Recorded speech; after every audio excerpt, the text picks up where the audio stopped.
За бүгдээрэнд нь эсний өдрийн мэндийг хүргье. Амен. Тэгээд та бүхэн хажуудлынхаа үнд хандаад хэлэхгүй юу? Таныг харахтаа эзэнд үнэхээр талархаж байна. Амен. Ахад нөгөөдлийнхаа үнд хэлэхгүй юу? Есүс танд хайртай шүү.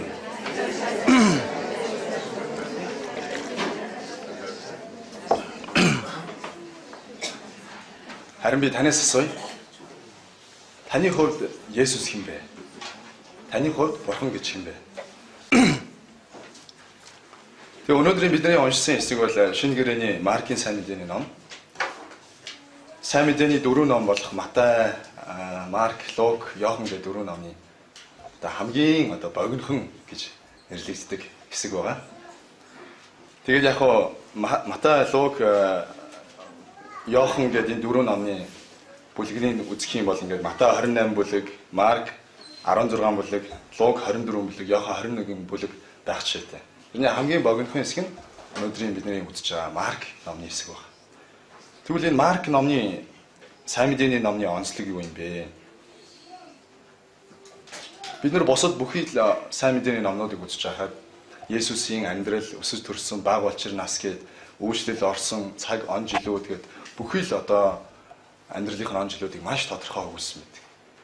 Харин Марк болохоор Есүсийн тэр өсөж төрсөн баг болчир насыг нээгт уртахгүйгээр харин түүний үйлчлэл хүмүүст хэрхэн яаж үйлчилж исэн, ахуй амьдралаараа хэрхэн эзнийг алдаршуулж байсан тэр зүйлийг илүү их тодор дүрслэн харуулсан мэт. Үүгээрээ Бурхны хүмүүс гэдгийг үйлсээрээ бидэнд харуулж байгаа нэг илрэл болдог. Тэгэхээр энэ Марк ном дээр гарч байгаа бүхий л хэсгүүд бол бидний маш нарийн харж чадахгүй тэр өнгө илэрхийлэл бодгийг маш тод томрооноор илэрхийлж байсан. Уран дүрслэлтэй, өгүүлэмж нь ойлгомжтой, үйл явдлын өрнөлттэй маш дэлгэрэнгүй. Их хэдийгээр Есүсийн сургаалуудаас маш багахан хэсгийг энэ Маркийн сайн мэдээнд дээр оруулсан хэдий ч гэсэн тэр орж байгаа тэр сайн мэдээний номууд дээр сургаал зөвлөлүүд дээр маш ойлгомжтой дэлгэрэнгүйгээр бид нарт хэлсэн байдаг. Тэгэд Марк гэж хэн байсан бэ гэж. Тэгээ бид нар мэдих үйлс ном Шинэ гэрээний захидлууд дээр ингээд гардаг энэ нэрнүүдийг ингээд харах юм бол Иохан нэрээр гэж байдаг. Иохан гэдэг маань өөрөө Маркийн юудэ нэр. Тэгээ юудэчүүд Иохан гэж дууддаг байсан. Тэгээ Иохан гэдэг нэр нь болохоор нэгүүлсэнгүй байсан гэсэн утгатай грек үг байна. Еврей үг байна. Харин Марк гэдэг маань болохоор түүний латин нэр байсан. Яагаад гэвэл Марк ном маань өөрөө юдэчүүд биш, юдэ биш үндэстнүүдэд зориулагдсан. Өөрөөр хэлбэл тухайн үед амьдарч байсан Ромын иргэдэд хандан энэхүү сайн мэдээний ном маань бичигдэж байсан. Тийм учраас Марк гэдэг латин нэрээрээ магадгүй ингээд түүний сайн мэдээний номнуудын юунуудыг харах юм бол латин үгнүүд бас орсон байдаг. Тэгээд Марк өөрөө болохоор Паулийн маш сайн хамтран зүтгэгч байсан. Барнабын үеэл байсан гэж Библиэлд байсан. Тэгээ энэхүү Марк маань болохоор энэ сайн мэдээний номоо манай эртний 65-аас 70 он бичсэн гэж ихэнх Библи судлаачид үздэг юм байна. Тэгэхээр бид нэр өнөөдрийн энэ Маркийн сайн мэдээний номоор дамжуулж байгаа энэ хэсгийг яг өнөөдрийн бидний уншсан сая 21-ээс 43 дугаар бүлэг багц ишлэлүүдийг бид нэр өнөөдөр яг л энэ хүний бичсэн тэр өнгө аясаар харж ойлгож бас эндээс суралцах боломжтой болох нэ. За ингээд бүгдээрээ өнөөдөр бас уншсан Библийн хэсэгт анхаарлаа хандуулъя. Тэр хамгийн эхний хэсгээр 21-р ишлэлээр Есүс заваар нөгөө өргөд гарахад гаталж ирэхэд түүн рүү үе болон хуран цуглжээ гэсэн байна. Тэр нуурын иргэд байваа гэж. Тэр энэ үйл явдал болохын өмнө болохоор Есүс нуурын нөгөө иргэд дээр байсан байж таарна. Тэрэн дээр юу болсон бэ гэхээр яг энэ Маркийн сайн мэдээний номон дээр байгаа 4 гайхамшигын нэг болж байгаа. Юу вэ гэхээр чөтгөр шүглсэн үнийг чөтгөрөөс нь зайлуулж идгээсэн тухай гардаг. Маш олон чөтгөрт эзэмзүүлсэн. Тэгээ бүр орон гэр нь хүртэл тэр хатан бошнуудын дунд байдаг нэгэн эрийг чөтгөрөөс нь хөөн зайлуулж имжлээд буцаад нуурынхаа нөгөө эрэг рүү гарч байгаа тухайга одоо энэ хэсэг маань эхэлж байгаа. Тэгээ энэ дээр юу болж ийн гэхээр нуурын эрэг дээр дөнгөж буугаагүй юу маш олон хүмүүс түүнийг хүлээсэн байсан. Хүрээлээ. Магадгүй маш олон хэрэгцээ байгаа шүү дээ. За нөгөө Есүс чи ирлээ те. Тэгэл бөө хүмүүс шуугилцсан. Тэгэл нөгөө шавнарын станаар энэ тэнд бөөн бэлэн байдалд байцсан. Тийм л байсан баг. Яг тэр үед юу болсон гэхээр тэр олон хүмүүсийн дундаас яраал нэг хүн гараад ирсэн. Синагогийн ахлагч Яар гэж хүн Есүсийг хараад түүний хөл сөхрөн унж байгаа. Ийм дүр зураг гарч байгаа. Яагаад түүний хөл сөхрөн унсан юм бэ? Охин нь өхөл амьдралын зааг дээр ирсэн. Маш хүнд өвчтөй өсөлдсөн байсан.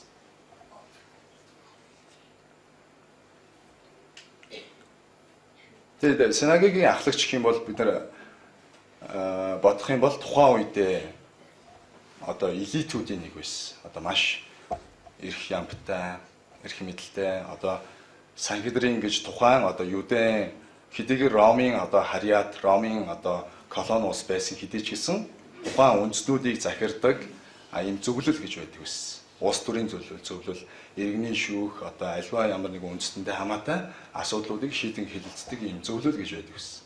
Синагог болохоор тухайн орон нутгуудад байдаг одоо жижиг одоо жишээ нь бидний Библийн нийгэмлэгийн орчуулгаас ингээ харах юм бол энийг юу гэж орчуулсан байдаг вэ гэхээр хурлын танхимын дарга гэж орчуулсан байсан. Тэгэхээр бид нар юу гэж ойлгох вэ гэхээр ямар ч байсан тухайн бүс нутагт байгаа тэр жижиг одоо ард түмний иргэний одоо хурлыг удирддаг ямар ч байсан нэг тийм тэргүүлэгч удирдагчны нэг байсан гэж. Тэгэхээр энэ хүн маань өөрөө эрх ямтай, эд хөрөнгөтэй, бас чинээлэг боломжийн амьдралтай энэ нэр нөлөөтэй хүн байсан. Энэ хүн тэр олны дундаас ярьж гарч ирээд Есүсийн хүлд сөхрөн унж байгаа. Юунаас болж? Өөрийнх нь охин өхөл амьдралын цаг дээр байна. Магадгүй түүнд байсан эд хөрөнгө, эрх мэдэл тус олоогүй гэж магадгүй. Тэг хамгийн одоо ганц эцсийн найдвар нь Есүс байсан баг. Тэгээд түүний хөл сөхрөн унж. Тэгээд энд зөндөө олон аав ээжүүд байгаа. Аав ээж боцоос хүмүүс ч байгаа. Тэгэхээр ер нь бол үр хүүхэд маань өвдөн, үр хүүхдийн төлөө ээж аавын зүрх сэтгэл хэр яаж цохилдгийг бид нар бүгдээрээ мэдэрнэ. Өнөөдрийн бидний уншиж байгаа энэ хэсгээр гарч байгаа ахлагчийн дүр төрх бол өнөөдрийн бидний амьдралын бас нэгэн хэсэг гэж харж байна.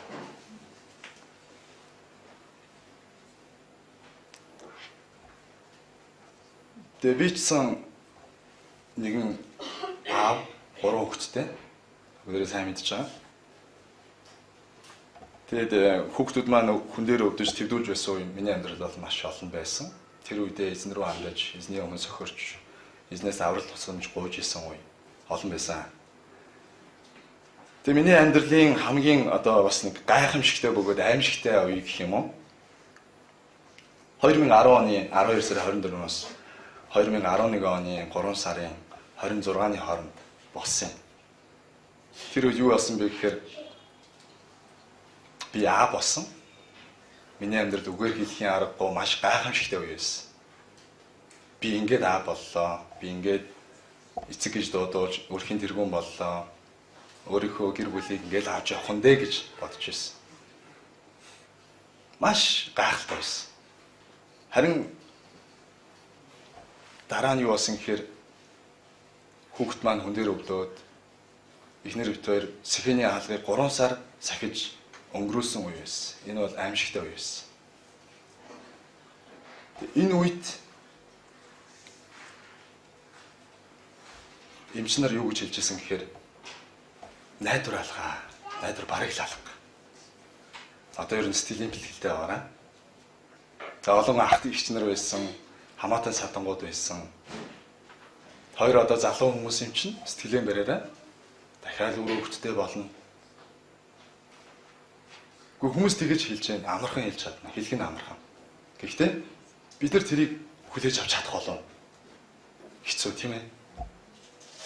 Тэгээ тэр үед надад нэг л найдвар байсан. Тэр юу вэ гэхээр бурууныхаа өмнө очиод сөхрөх, түүнээс авралах байх.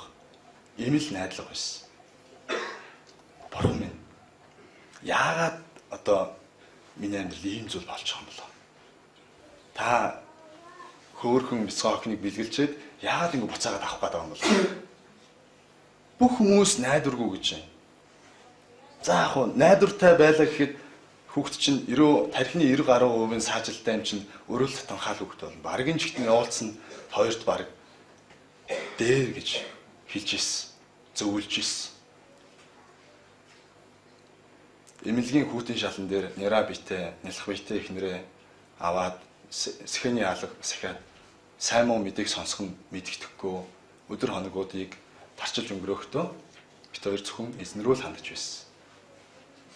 Эзний өмнө сөхөрхөөс өөр аргагүй нөхцөл байдал бид нар орчихсон. Бидэрт мөнгө байгаад ч, мундаг сайн эмч байгаад ч, эрх мэдэл байгаад ч тус болохгүй гэсэн.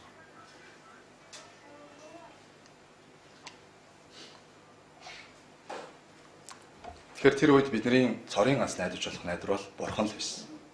Бид нар Есүс рүү л хандаж залбирсан. Өнөөдөр та бүхний амьдралд шивсэн яг үүнтэй адилхан нөхцөл байдал хүнд хэцүү цаг үед байсан байна. Та тэр үед хаанаас тусламж ирж ирсэн бэ? Тэр үед ямар байсан бэ? Өнөөдөр бид би магадгүй Бурханд итгэдэггүй байсан бол охиныг маань аварч болох бүхэл зүйлээр магадгүй очих байсан баг. Богч өтгөр байсан ч гэсэн би баг урд нь сөхрөх байсан баг.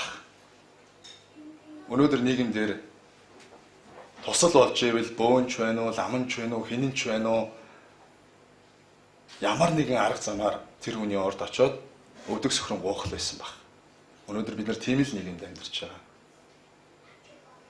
Гэхдээ өнөөдөр бид нар Бурханаар аль хэдийн сонгогдоод энд сууж байгаа ахын дүүсийн хувьд танд хэлмээр байна. Бүү байна. Гагцгүй надад итэг. Бурхан биднэрт хэлж байна. Тэгэхээр бидний очих ёстой ганц найдвар бол Бурхан юм аа. Амен.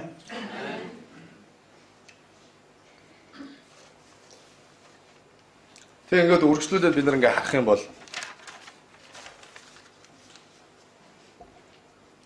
тэр ахлагчийн хүнд хэцүү нөхцөл байдлыг Есүс харсан баг. Тэгээ яасан блэ? Дагаж явахаар болсон шүү дээ, тэ. Тэгээд ахлагчийг дагаад тэр олон хүмүүсийн дундуур шахацлтаад өвмээд олон түвнийг бүчсэн тэр нөхцөл байдал ингээд тэр ахлагчийн гэр рүү явахаар болсон баг. Яг тэр үед тэр олон хүмүүсийн хурсан олны дунд нэгэн эмэгтэй явж ирсэн. Өнөөдөр бас бидний хамгийн гол бас анхаарлаа хандуулж суралцах ёстой нэгэн гол дүр байгаа. Тэр эмэгтэй ямар эмэгтэй байсан бэ? 12 жилийн турш цус алддаг өвчтэй нэгэн эмэгтэй байсан. Айж чицэрсэн, хүн амьтны хартнаас бөмбөгөнсөн, гэлдсэн, далдирсан магадгүй тийм дүр төрхтэй явж исэн баха.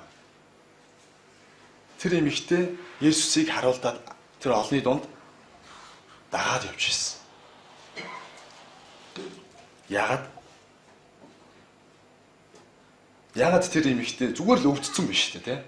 Яагаад тэр эмэгтэй ингэж бие бариад их хүнд хэцүү нөхцөл байдалтай байсан бол тухайн үед бидний харах юм бол юдэчүүд ийм өвчтэй хүнийг бозор хүнд тооцдог байсан. Бүр ийм өвчтэй эмэгтэй хүнийг бид нар мэдэн штэ. Хуучин гэрээ, шин гэрээний үед Израилийн түүхэнд юдэ хүмүүсийн соёл өөрөө эмэгтэй хүмүүс бол дорд үзэгддэг байсан. Библиэрээс харах юм бол эмэгтэй хүн хүүхэд хоёр хүний тонд ордоггүйсэн. 5,000 ирчүүдийг хааллаа гэж ярьдаг. Эмэгтэйчүүд байхгүйсэн юм. Эмэгтэйчүүдгүй нийгэм юм уу? Өөр хүүхэдгүй нийгэм юм уу гэж хармаар. Гэхдээ тийм биш. Ирчүүд болно өөр хүүхэдтэй. Их нэртэй байсан. Тэг ингээ харах юм бол эмэгтэйчүүд тухайн нийгэм дорд үзэгддэг байсан. Нөгөө 90 нөхөргөө хүн бол баг нөгөө хаяггүй гэсэн үг гэх юм уу? Баг хүний тоонд байдаггүй. Эмэгтэйчүүд хүүхдүүд бол нөхрийнхөө тоон дээр тоологддог. Нөхрийнхөө нэр нөлөөнд амьдардаг байсан. Тийм нийгэмд дээрэс нь нөгөө цусны өвчтөй хүн бол нийгмээсээ баг хол тасархаа үзэгддэг ийм нөхцөл байдал байсан. Тэгээд та нар одоо бодоод үзтээ. Эмэгтэй хүн. Тэгээд дээрэс нь бүр 12 жилийн турш цус алддаг өвчтэй. яаж өөрийгөө далдалж ноож хүмүүсийн харцнаас далдирч тэр олонний дунд Есүсийг баргаадаад явж исэн бол бид нар энэ тухай хуучин гэрээний Левит номын 15 дугаар бүлгийн 25-аас 26-г дээрээс харж болох юм. Энд дээр юу гэж байгаа гэхээр хэрвээ эмэгтэй хүн сарын тэмдгээс өөр үед олон хоног цусан шүүрцтэй байх эсвэл тийм үеэс цааш үргэлжлэн шүүрцтэй хэвээр байх аваас шүүрлийнхээ бүх өдрүүдэд тэрээр сарын тэмдгийнхээ бозарталд байгаа мэт байх болоо. Тэрээр бозар байна. Шүүрцийнхээ бүх өдрүүдэд түүний хөвцсөн аливаа орн сарын тэмдгийн бозартлынх нь үеийн орны адил болох болоо. Түүний дээр нь суусан аливаа зүйл тэр үеийнх нь бозрынхтай нь адил бозар болоо. Тэдгээр төрсөн хэн боловч бозартнаа. Тэгэхээр тухайн нэг нь цусыг үздэг байсан. Ойлгомжтой тийм. Тэгэхээр нөгөө цусны төрлийн өвчтөө эмэгтэй хүн гэдэг бол бозор хүн гэж тооцогддог байсан. Түүнд ойртох нь батгаа хүрх юм бол бозортно гэж ойлгодог байсан. Хин ч ойртохгүй. Нөгөө олонний дунд сэтгэл тэнгэр алах ямар ч боломж байхгүй. Нийгмээсээ хол тасархаа ангид юм амьдралтай. Хинч түүнтэй харьцахгүй, хинч түүнд ойртохгүй, хинч түүнд ямар нэгэн өвдснөөсөө болоод унаад өгтөн гарнаас нь тушаадуулах тусламжч байхгүй гэсэн. Ийм эмэгтэй 12 жилийн турш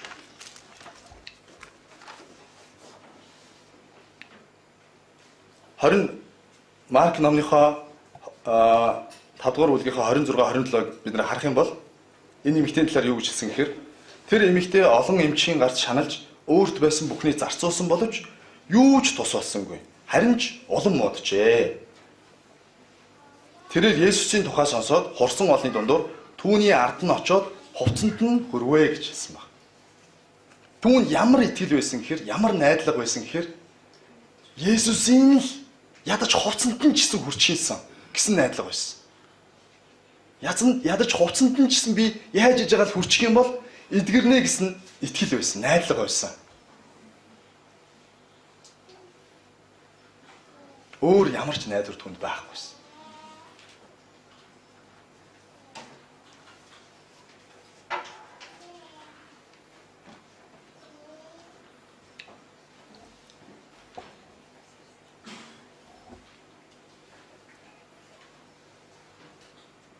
Тэгээд тэр эмэгтэй хурсан олны дунд очиод хувцсанд нь хүрсэн. Хүрсэн цус нь гоочгоо болсон. Нөгөө шүүрцтэй, цусан шүүрцтэй өвчтөө штэ. Цусан шүүрхээ болсон. Өвчин нь эдгэрсэн өөрт нь биет нь эдгэрчихсэн баг. Тэгэл нөгөөд чинь эдгэрчлээ штэ. Нэг болно очоод хүний зайнаас ингээл холдоол суусан баг. Тэр үед Есүс өөрөөс нь хүч гарсныг мэдээд хурсан олны зүг эргэж харсан баг. Тэгээд хэн миний хувцсанд хүрвэ гэж асуусан. За Есүс юу ч мэдээгүй те. Юу ч мэдээгүй гэсэн чинь нэг хүн хувцсанд нь өрцсөн чинь өөрөөс нь хүч гарцсан. Тэгээд хэн одоо миний хувцсанд хөрчвэ гэж асууж байгаа юм шиг. Хэл шавнар нь яалаа уурсан шүү дээ. Гүй багшаа те. Энэ олон хүнийг та хараач. Шарцалтаа таныг бүчээл ингээл юу бүгд л ингээл өстой нааш цаашаа болол явж хахад хэн миний хувцсанд хүрчвэ гэж та одоо юу яриад байгаа юм? Бараг загинсан баха. Бид нар ингээд Библийн ном дээрээс ингээ харах юм бол шавнар нь одоо ялангуяа Петр мэтийн одоо нэлээд ойртод нь байдаг шавнар нь бол Есүсийг бараг загиндэн штэ. Гэхдээ та одоо хайчж ба гэж өглөө тарам. Энэ олон хүмүүс таныг хүлээгээд ах чинь алга болчих юм гэж ууралдаг. Энэ дэр маа баяржаар бол айгүй маа тийм амуухан өнгө ястаа уншсан л та. Тэр үед шавнар нь яаж одоо хансныг мэдэхгүй. Та одоо юу яриад байгаа юм? Энэ олон хүмүүс ингээ бүчцэн шахацлаа нааш тааш болоо явж хахад хэн миний хувцсанд хүрчвэ гэдэг чад юу гэсэн үг юм? Шавнар нь ойлгохгүй байсан. Харин Есүс мэдчихсэн. Тэгээ хурсан олны зүг асуусан. Хэн миний хувцсанд хүрчвэ? Харин нөгөө эмэгтэй мэдчихсэн шүү дээ. Яана.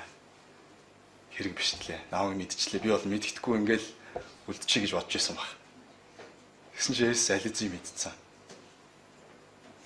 Тэгээ эндээс харах юм бол бидний эзэн яг ямар үед, ямар нөхцлөөр дамжуулж ажиллахаа мэддэг. Бид нар Библиэрээс Есүс мдээгүй юм шиг. Тэг мдээгүй болохоор тэр олон хүмүүсийн дундаас хаагаад байгаа юм шиг тий. Чоожоо ингээл улаанцаа чоожоо ингээл нүдэн дээр байх чинь чоожог тэр хойгуур ингээл хайгаал хаана ингээл хайгаад байгаа юм шиг. Боловч эзэн тэр хүмүүсийн анхаарлыг өөр дээрээ тавьж ирсэн. Тэр шавнырынхаа нүдэн дээр хүмүүсийн нүдэн дээр өөрийнхөө тэр гагуу гайхамшигтай үсийг хийхин тулд гэрчлэл болохын тулд бидний амьдрал толгордог тэр асуудал бэрхшээлүүдээр эзэн ажиллаа хийгээд тэр асуудлыг зөвхөн шийдэ зогсохгүй тэр асуудлаар дамжуулаад эзэн өөрийгөө алдаршуулахын тулд эдгээр зүйлүүдийг хийдэг гэдгийг бид нэр олж харж байна. Тэгээд тэр олонний бүгд л одоо юу болоод байгаа юм болоо тий? Одоо хоцонд нь хүрсэн гэдг нь одоо хин ч юм бол юу ч болоод байгаа. Харин нөгөө эмэгтэй ирдэг.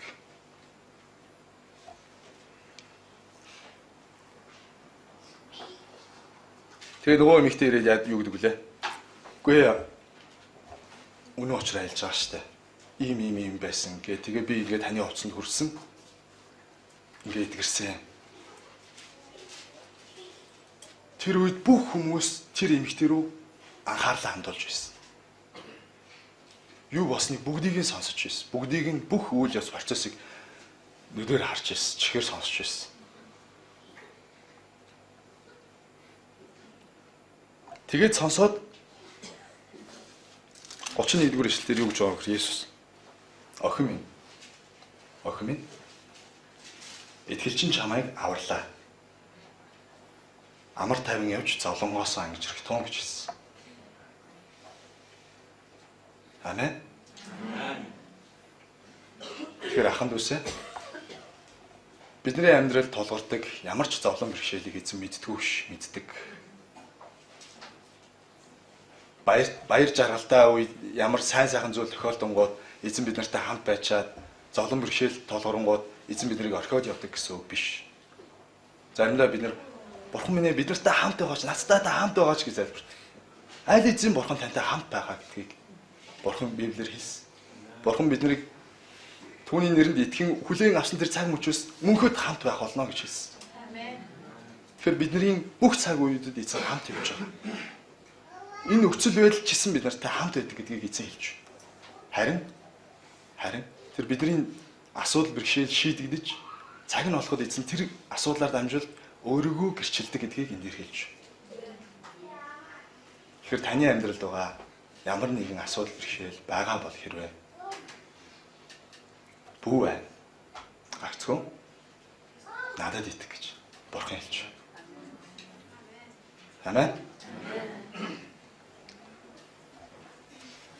За тэгээд тэр эмэгтэй өвчнөөсөө эдгэрчлээ. Өвчнөөсөө эдгэрсэн.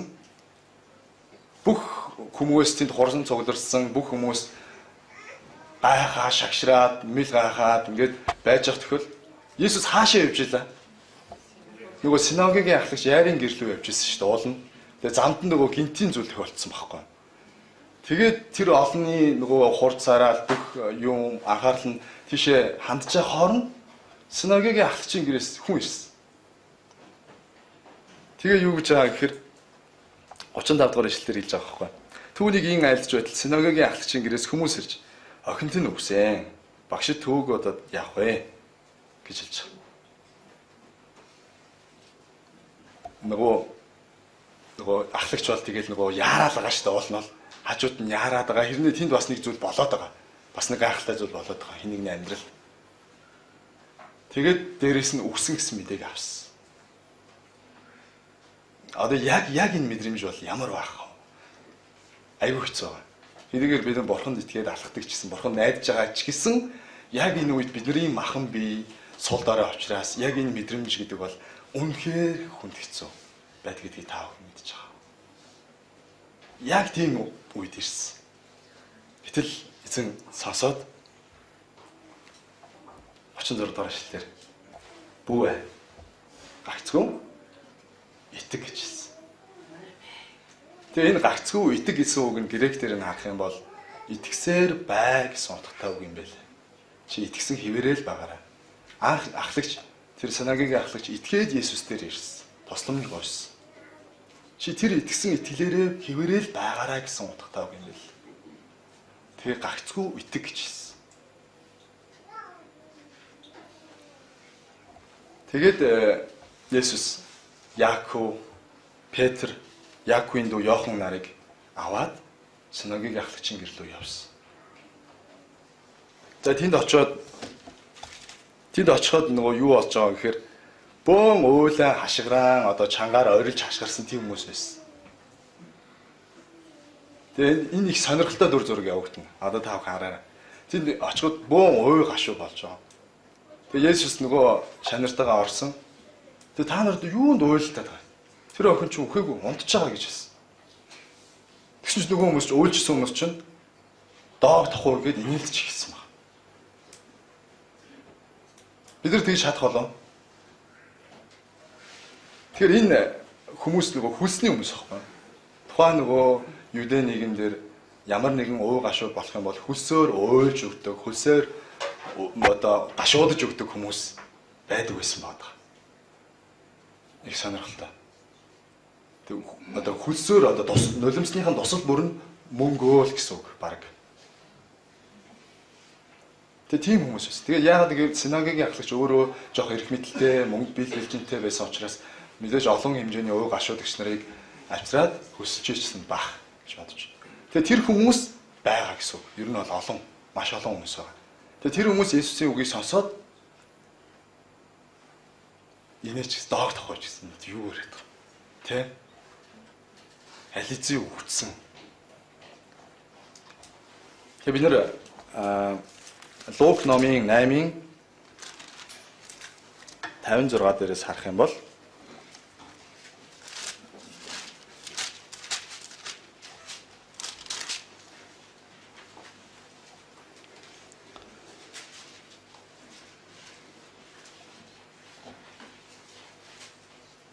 (53)-ыг харах юм бол үгснийг нь мэдэж байсан тэд түүнийг тогуурхан инээлдэж эхлэвэ. Гэсэн хэдий ч тэр охины гараас барьсан гэсэн талаар гарч. Үгснийг нь мэдээд гэж байгаа тийм. Ализийн үгтсэн ойлгомжтой бүр тодорхой болцсон. Тэгээ үгтсэн хүнийг ягаад унтаад байна гэж хэлсэн эргүүлээд доогдох байсан тухай гарч. Харин Есүс очоод тэр охины гараас босоод бос охин минь гэж хэлсэн. Охин болсон баг. Ингээд орохдоо өөрийнхөө шавнырыг зөвхөн эцэг эхийн дагуулаад орсон баг. Нөгөө доогдох үжсэн нөгөө хүмүүсийг оруулаагүй баг. Яагаад гэвэл тэд нэр ойлгохгүйсэн. Тэд нар итгэхгүй байсан учраас. Тэгээ ингээд энэ нөхцөл байдлыг харах юм бол бидний амьдралч байсан болж байгаа эзний ажлууд, эзний гайхамшигч гэсэн. Хэдийгээр үнэн бодит байсан ч гэсэн тэрийг ойлгохгүй хүмүүс ойлгохгүй чигээрээ доогдох үеж биднийг буруу шааж, няцаах уюуд гардгаа гэсэн. Тэр ахын дүүсээ та бүхэн маань тэр үед ч гэсэн итгэлтэй байгаарай гэж хэлмээр. Тэр үед ч гэсэн эзний ажил хийгцэр байдаг гэдгийг үргэлж санаж амьдраарай. Тэр үед ч гэсэн эзэн өөрийнхөө тэр үйлсийг та бүхний амаар, бид бүхний амаар гэрчлүүлэхийг хүсч байдаг. Учир нь эзэн Магдалийг авах зохистой нэг учраас. Тэнд юу болсон гэхээр охин болсон. Охин амьдэрсэн баг. Тэгээ 42 дугаар ишлэгийг харах юм бол тэр даруй охин босоод явж эхлэвэ гэж хэлсэн баг. Тэгээ энэ дээрээс ингээ харах юм бол бид нар яг энэ бүлгийн турш, энэ багц ишлэлийн турш харах юм бол хид хідэн үг, онцгой үгнүүд олон удаа давтагдж байгааг бид нар анзаарч байна. Тэр даруй гэсэн үг бол бидний өмнө үзсэн 29 дугаар ишлэл 30 дугаар ишлэлээр харах юм бол тэр даруй гэсэн үг бас гарч байгаа. Тэр даруй. Тэр даруй эдгэрсэн. Тэр даруй мэдсэн. Тэр даруй эдгэрсэн гэсэн үг. Тэр даруй охин босоод явж эхлэвэ гэсэн үг. Тэгээ ингээ Библиэс харах юм бол нэг үг онцгой хэд хэдэн удаагийн давтамжаар орсон байвал чухалчилж үздэг байна. Тэгээ бас эдгэрлийн талаарх үг бас орсон байна. Хүрэх гэсэн үг байгаа. Грек дээр эпсато гэдэг үг. Энэ хүрх гэдэг үг маань энэ багцчлалын турш 5 удаа давтагдсан байна. Энэ зөвхөн хурж мэдрэхийн контакт зөрөөд өнгөрөх энэ зүйлийг хэлээгүй. Хүрээд өөрчлөх гэсэн утгатай үг байна.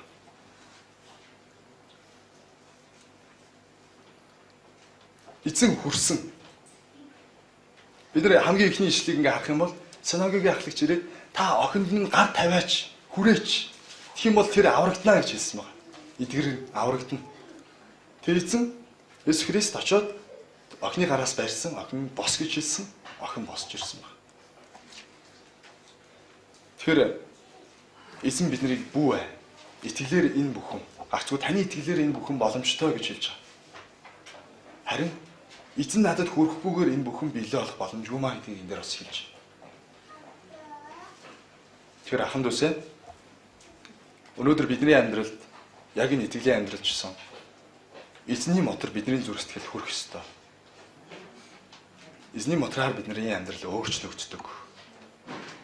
Бид нар итгэж ийн амен гэж хэлээд зүгээр дагаад явснаар бидний амьдрал өөрчлөгдөхгүй. Бидний залбиралд хариулт ирэхгүй гэсэн.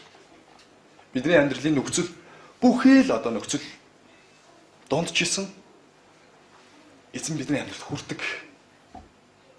Тэгэхээр өнөөдөр бурхан гэсэн энэ үгээр бид нарт танилцуулаад охин минь, хүү минь, бүү ээ.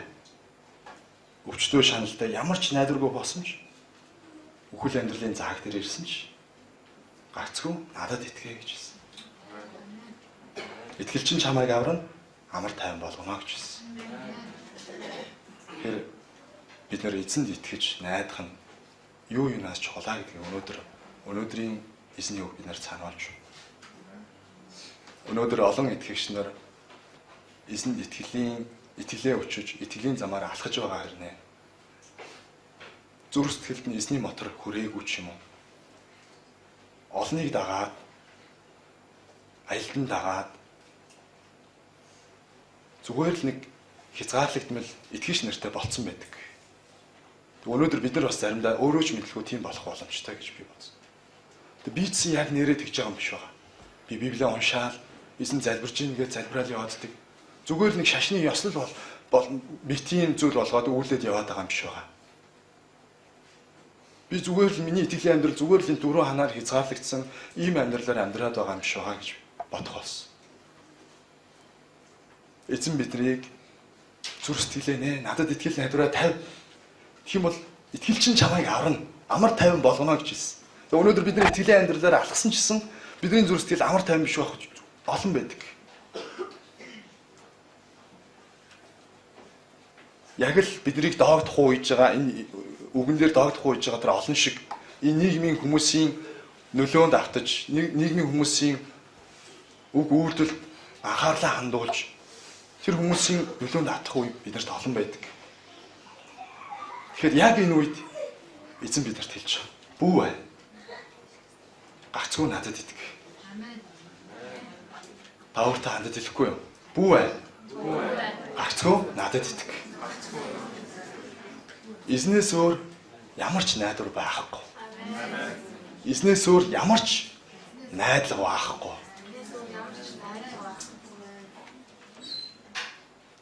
Тэгэхээр бидний амьдралын хамгийн гол найдлага бол эзэн юм аа гэдгийг хэлсэн.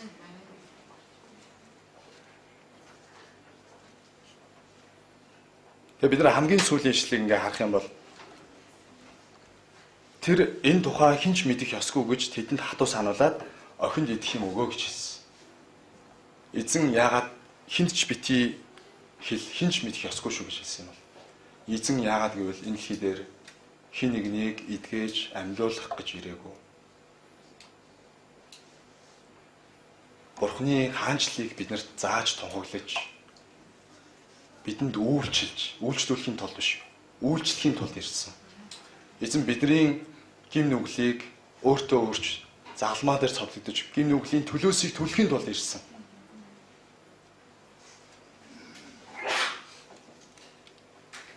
Тэгээ цаг нь болоогүй байхад олон хүмүүс түүнийг мэдчих юм бол түүнийг нөгөө месиа байна. Нөгөө аврагч ирсэн байна гэд хүний бодлоор хүний махан биеэр хүний хаанчлалыг захируулах гэж оролдох байсан баг. Харин эзний хаанчлал бол махан бие биш. Сүнслэг хаанчлал байсан. Мөнхийн мөнхөд үргэлжлэх тэр амар тайвны хаанчлал байсан. Тэгэхээр ахын дүүсээ эзний үг өнөөдөр бидэрт хэлж байна. Бид нар ямар ч нөхцөл байдалтай, өвчтөй шаналлтай, магадгүй бидний амьдралын ямар ч талбар үхэл амьдралын ирмэг дээр ирсэн ч гэсэн эзэн өөрт нь итгэж найдасаа гэж хүсэж байна. Та түүнд л итгэл найдвараа тавиарай. Эзнээс өөр ямар ч найдвар байхгүй шүү. Амен. Тэгээ бүгдээ хамтдаа эзэнд залбирцгаая.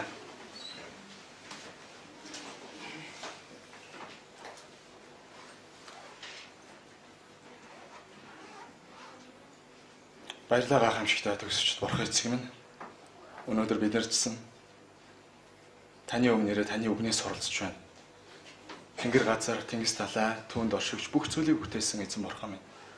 Өнөөдөр бидний амьдралын хүнд хэцүү, өвчтөй шаналлтай, асуудал бэрхшээлтэй тэр цаг үед ч исэн эзэнтэй хамт байж өөрт нь итгэж найзаасаа гэсэн тэр хүслийг өнөөдөр бид нар ойлголоо эзэн.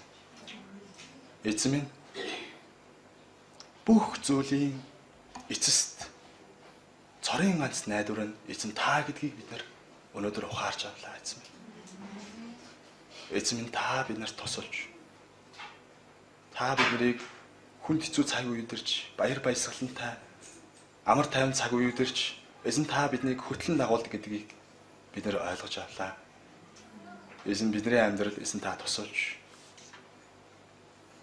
бид нар бүх цаг үеүүд хамт явж өгдөг учраас тандаа талархлаа эзэн минь. Тэгээ өнөөдөр битаан цомжуулганыхаа бүхий л итгэгчдийг тандаа өргөж байна эзэн минь. Бидний амьдралын талбар бүр магадгүй өвдсөн байгаа, шаналлтай байгаа, зовиртой байгаа. Найдварыг хайсаар яваа. Тийм хүн байгаа бол эзэн та найдвар нь болох болтугай. Түүний зүрх сэтгэлийг нээж эзэн зөвхөн та өөрийнхөө нэрээр түүнд итгэл найдварыг өгөөрэй гэж залбирч байна. Эзэн нэгэ тандаа талархлаа. Үгийн төлөө эзэн талархаж байна. Бид нартай өргөж хамт явж байдаг учраас эзэн тандаа алдар магтаалын дэдэг өргөөд эзэн Есүс Христийн нэрээр энэ бүхнийг даатхан залбирч байна. Амен.